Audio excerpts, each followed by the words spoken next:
Magandang araw mga kabengbeng.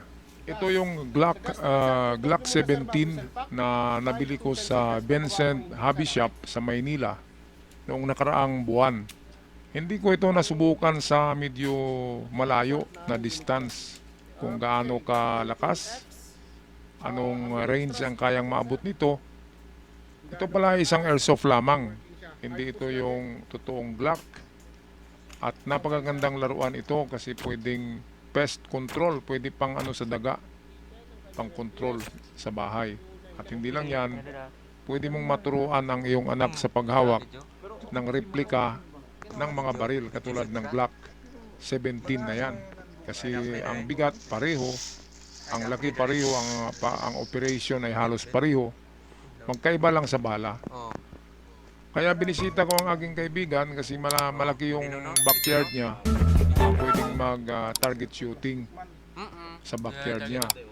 Siya nga pala, ang mga ganitong airsoft ay kailangan din merong certificate from the nearest PNP Neryo. Hindi pwedeng dadalhin-dalhin ito na walang certificate. Kasi kapag nakita yan ng mga pulis, pwedeng kumpiskahin yan. Kasi replika siya eh. Mapanganib tingnan. Sa tingin lang, di ba? Okay, so ito na, ipatesting ko. Alright, so ito na kami sa bahay ng aking kaibigan. At dito malaman natin kung anong effective range nito.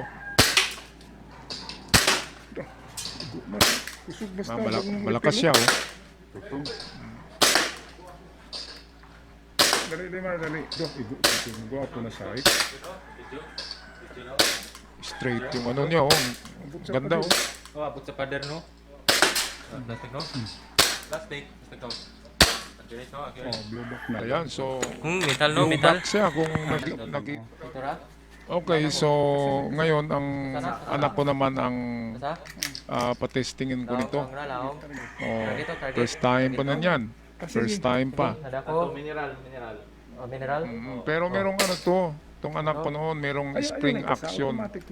Yung mga mura lamang na pambata. Meron din siyang gel blaster. Kaya makakatama na siya. Oh.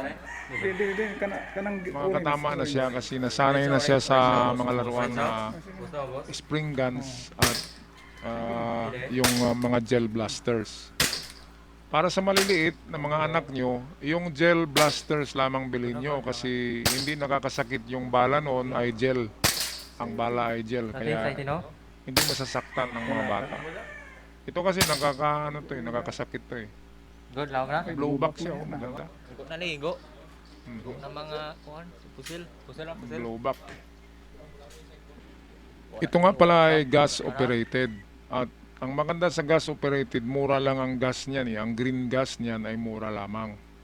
Kaya maganda talaga na merong laruan ng inyong anak na lalaki na kagaya nito para familiar siya pagdating ng panahon, di ba? Hindi natin alam.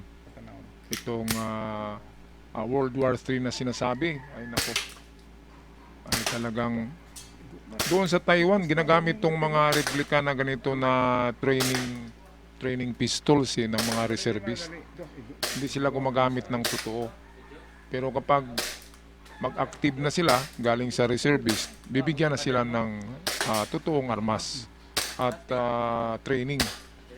Okay, so sa mga bago pa lamang sa channel, paki-subscribe kasi umpisa pa lamang tayo sa ganitong content at sana ma-monetize tayo at magkaroon ng subscribers. Maraming salamat sa lahat at sa aking mga avid followers noon pa man. Maraming salamat sa panonood at pagsubaybay sa ating mga uploads. Hanggang sa muli, paalam. Target, no? Sige. Sige, nadako. Ato, mineral. Dira na, nako. Oo. Sige. O, igo. Igo man. Gusto mo, boss? Oo. Sige. Hindi. Sige. Ako ni dai. Good nga. Safety. Sa no? O, talata. Igo na isa.